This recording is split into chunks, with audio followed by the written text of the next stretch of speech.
You're poor, and you're not embarrassed to come to the bank. As I was leaving the bank after finishing my business, a newcomer spat out at me. Ignoring him seemed to irritate him further, and he started to say something outrageous. Planning to run away? Then don't ever come back.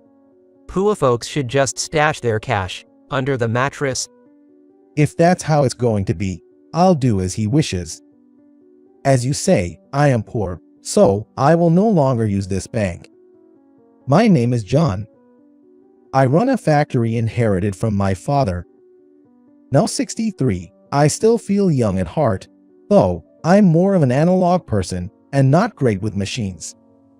That's why I've completely handed over computer-related tasks to my son. Why don't you hand it over to your son and retire? My wife also suggests, but as long as my body can work, I want to work. It's not that I don't trust my son. Right after graduating from college, he started working at this factory, gaining experience and earning the trust of the other employees. But I just love to work. Working in this industry, we're sometimes looked down upon just for being a factory. Sure, most of our work is subcontracting, and in terms of visibility, we're worlds apart from companies you see on TV. But there are benefits to being a small company. For example, we all nurture newcomers together, and the employees are like family. It's the warmth that comes from being able to sit down and talk with everyone. As I've gotten older, I've come to feel that more strongly. Ever since I was little, my father, Tom, kept saying I would take over as president someday.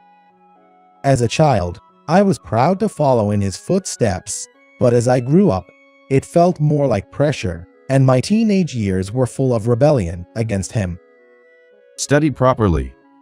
You won't be able to carry on the company like that. I was always scolded by my father, since I didn't like studying much. I'm sick of a life decided by you. I'll decide my own life. With that, I got a job at a different company and left home. Since then, I hardly visited my parents' house, and the relationship with my father was strained. It was about 10 years after leaving home that the relationship with him began to improve. Deciding to get married, I returned home for the first time in a long while to introduce my fiancé. As I hadn't seen him in a long time, he seemed much older. Until then, I had thought of my father as being eternal, unchanging. It's natural for him to age as I do, but I remember being shocked by that realization. Persuaded by my wife, I returned home to work at his company, starting from scratch, just like any other new employee. Recognized by my seniors and my father, I took over as president at the age of 40. It's been over 20 years since then. Though we've had tough times with the economic fluctuations, we've managed to get through by sticking together.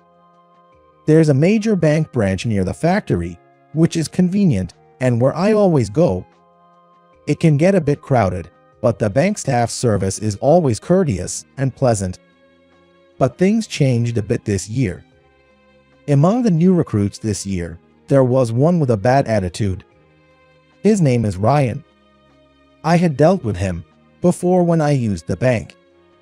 One day, I went to the bank to withdraw $300. He was polite and friendly, and despite being young, he seemed competent, handling his tasks efficiently without keeping customers waiting.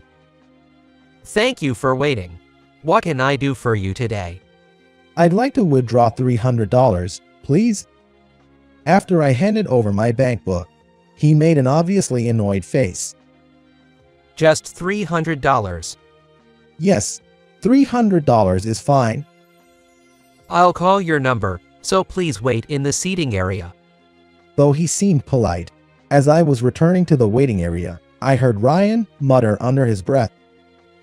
Just $300, huh? Pathetic. He must have thought he was speaking quietly enough not to be heard, but I have good hearing. However, I didn't want to make a fuss over such a minor thing and be labeled a complainer, so I pretended not to hear it. Number 48. Your transaction is ready. I was called to the counter soon after. He appeared to be acting normally, but as I was about to take the money and leave, I heard him mutter again. Don't come back, poor guy. I was quite upset, but I decided to just leave the bank. After that, I used the bank several times, and Ryan happened to be my teller. He seemed displeased with me, only making small transactions, and his service became sloppy, adopting a disdainful attitude. Every month, the day before payday, I go to the bank to make deposits. Since we have a small number of employees, that's been sufficient, and I use the bank near the factory for this purpose.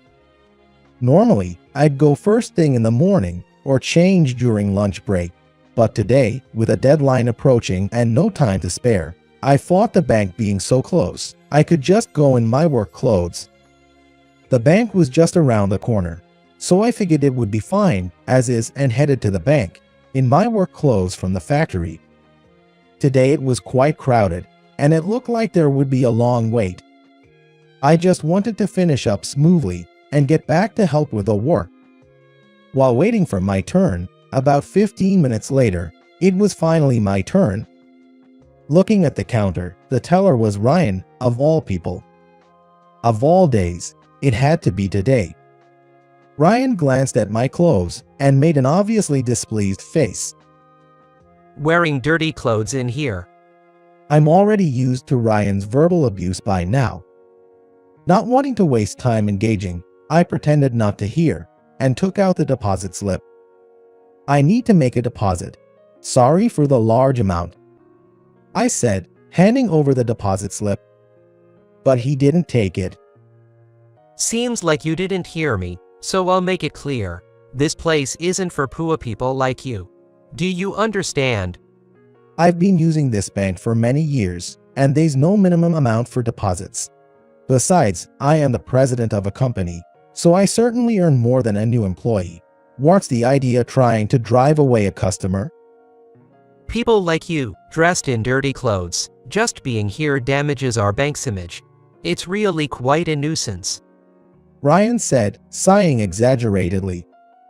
Sure, these work clothes are quite worn, but not to the extent that they damage the bank's image. I'm sorry, but I'm in a hurry today. Can we make this quick? When I responded calmly, it seemed to irritate him. I'm telling you to leave. Didn't you hear me? Always coming to the counter for such small amounts. Stop wasting our time. Unlike you, I'm not idle. His words were infuriating, but I had to make the deposit today. The salaries have to be available for withdrawal by 10 a.m. That's the guideline we're given. It's not legally required to be by 10 a.m., and it wouldn't be a problem if it's later on the same day, but it would inconvenience the employees. Is that so? Understood. Hesitating on what to do next, I decided to wait in line again and get someone else to handle it. It took longer than planned, but continuing to deal with Ryan would be a waste of time. If it was going to take time anyway, better to avoid his rude remarks. Reluctantly, I waited in line again. It seemed the peak had passed, and there were fewer people waiting than before. While waiting in the seating area, I saw Ryan being called over by his supervisor. Getting a lecture, maybe, I thought, and in about 5 minutes, it was my turn, but this time, I was called to a different teller. Without mentioning my attire, they smoothly accepted the deposit slip. Finally, having completed my task, I was about to return to the factory when Ryan stopped me outside the bank. Wait a minute.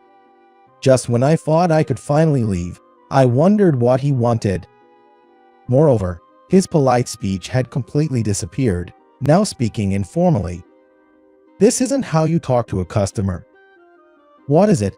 I finished my business and was about to leave. You just said what is it to me. I get scolded because of you. Don't mess with me. The scolding he received earlier was probably about his attitude. But this is a ridiculous accusation. It's his lack of professional manners that's the problem, not anything else. He was probably told to apologize, but instead of doing so, he's lashing out. If you get scolded, it's not my fault. Other staff treated me just fine. You're the one at fault for trying to kick me out with your arbitrary logic. It's your fault for coming to the bank even though you're poor. I was just kindly telling you that you're out of place. You insisted on staying, and that's why I get scolded. He clearly has no intention of listening. I'm glad we don't have anyone like him among our younger employees. Am I not allowed to come to the bank because I'm poor? There's no such rule, right? It's not about rules. Aren't you embarrassed to come here? I've never thought it embarrassing to go to the bank.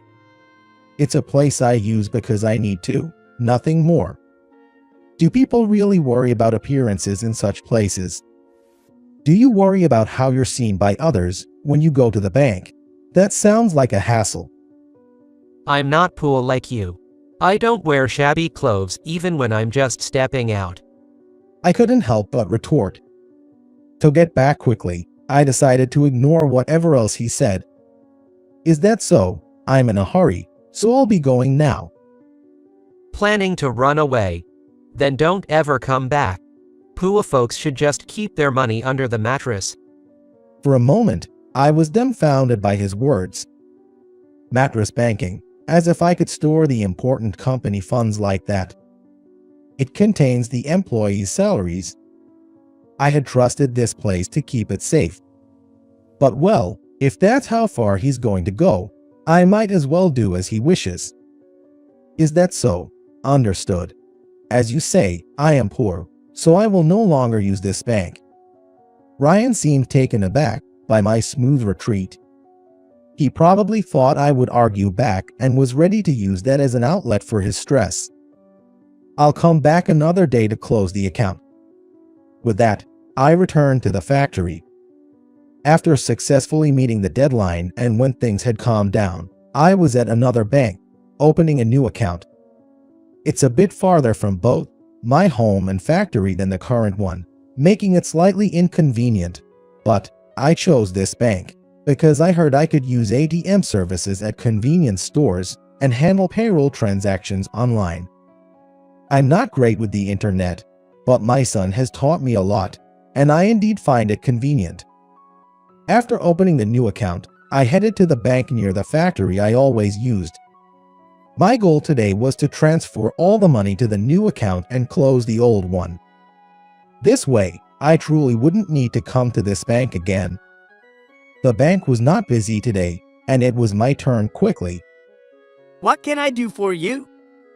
I want to transfer the entire balance of $350 million from this account to another one. $350 million.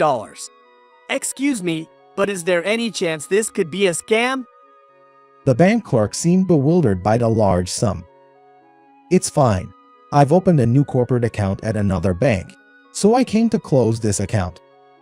Just a moment, please. I'll call the branch manager. The clerk hurriedly went to the back.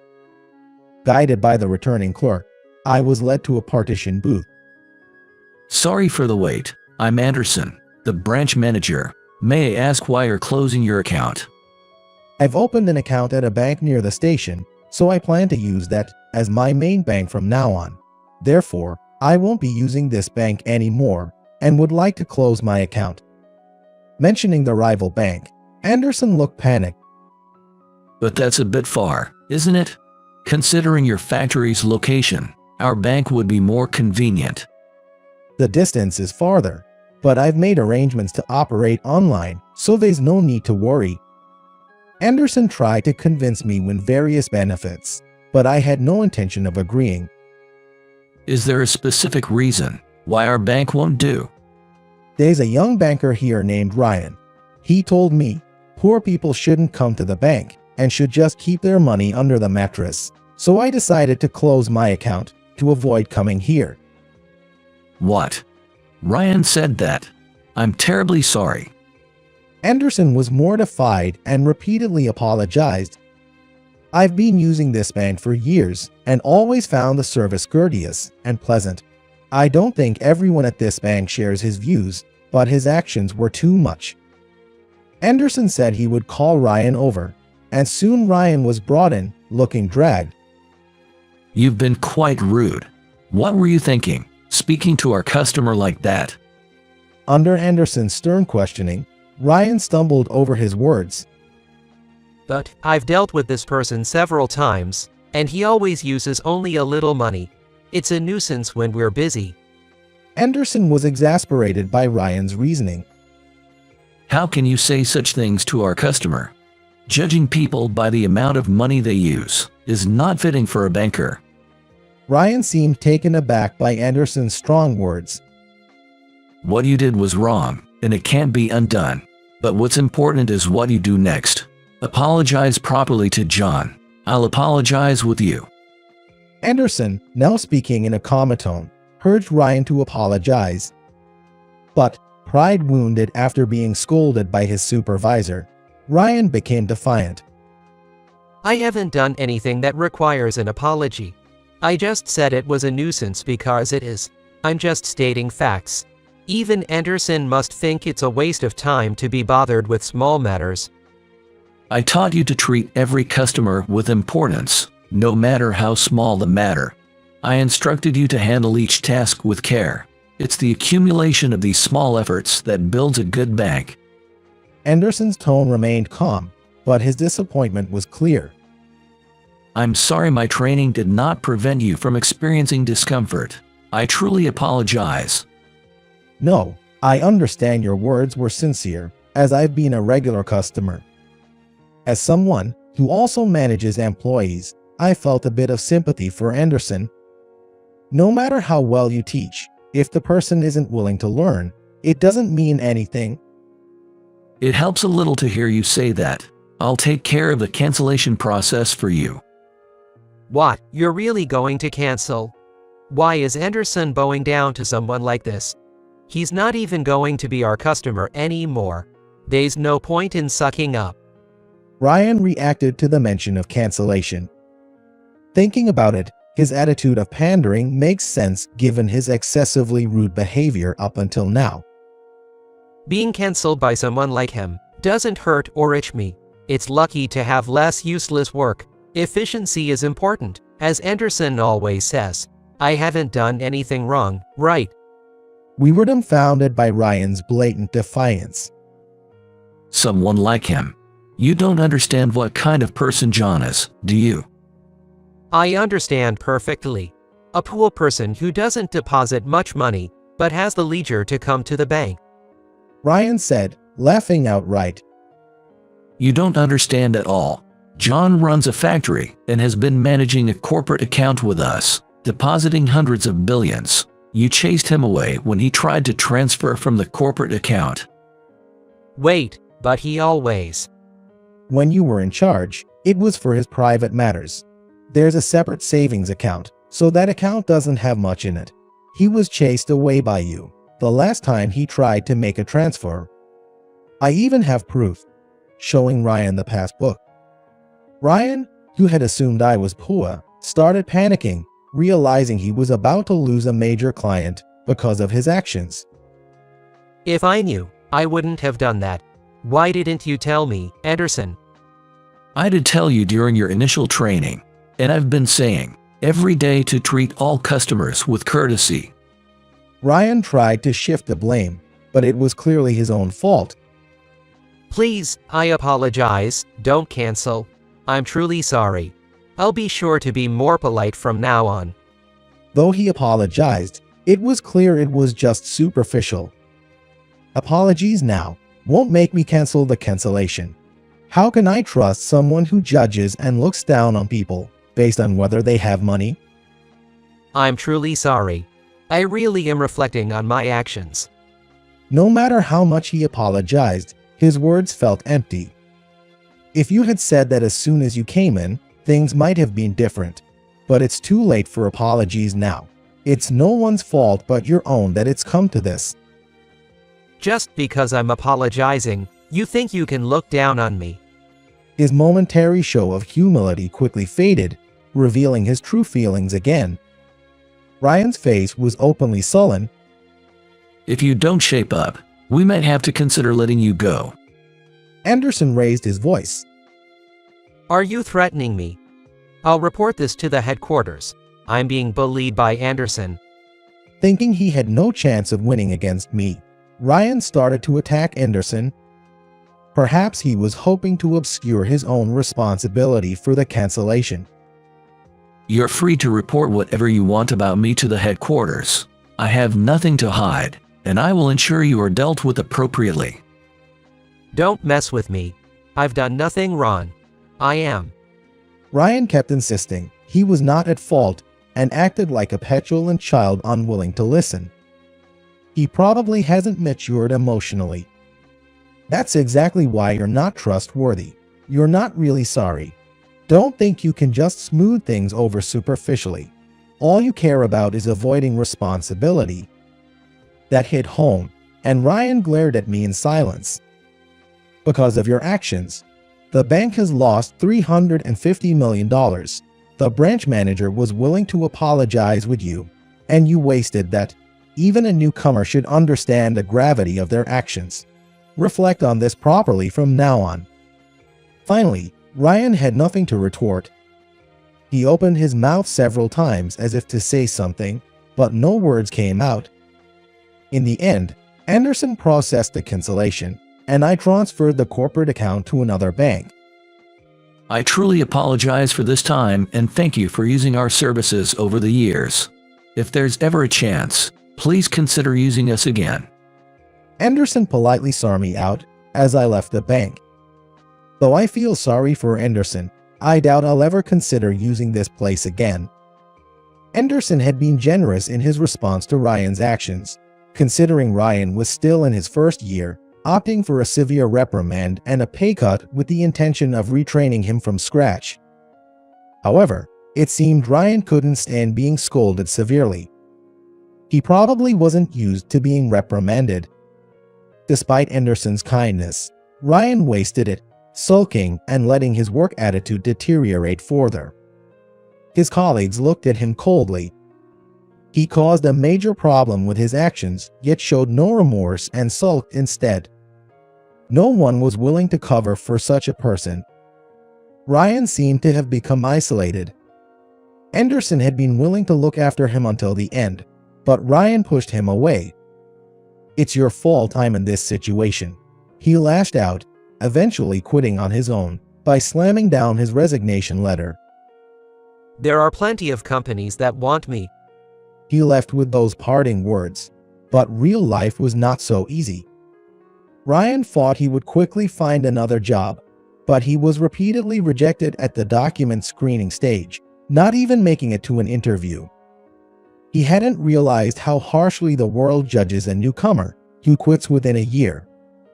Unless it was due to illness, injury, or an exceptionally toxic workplace, quitting so soon is generally seen unfavorably, and Ryan's case was simply running away.